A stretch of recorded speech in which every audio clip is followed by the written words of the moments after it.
አትስሩ በማንም ላይ የሁሉ ዳኛ ወርዷል ከላይ።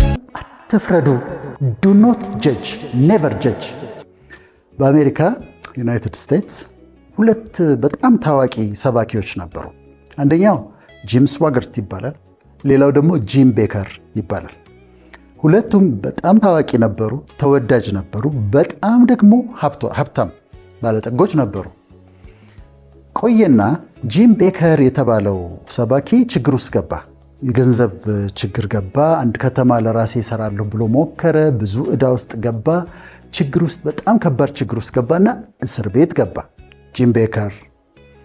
ጂም ቤከር መታሰሩ ሲሰማ ያኛው ከሱ ጋር የሚወዳደረው ጂም ስዋገርት አስተያየት ሰጠ።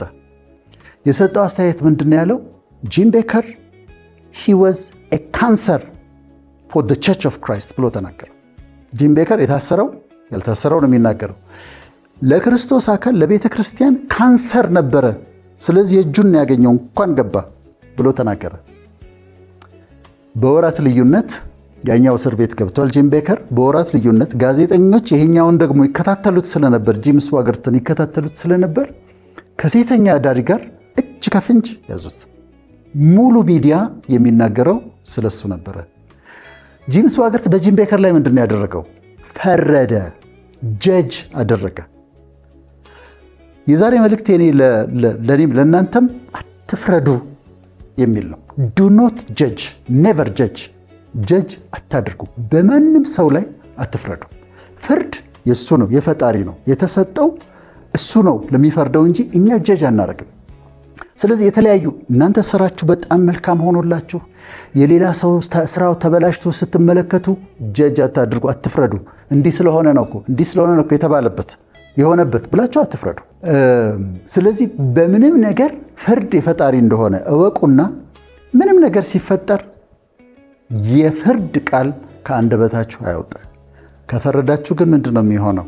በፈረዳችሁበት ነገር እናንተ ትያዛላችሁ።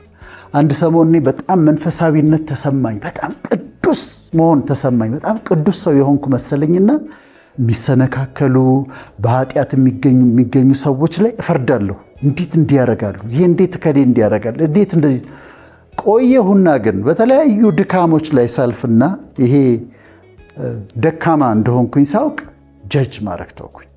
ዱ ኖት ጀጅ ኔቨር ጀጅ። አትፍረዱ። መቼም ቢሆን በማንም ላይ የፍርድ ቃል አታወጡ።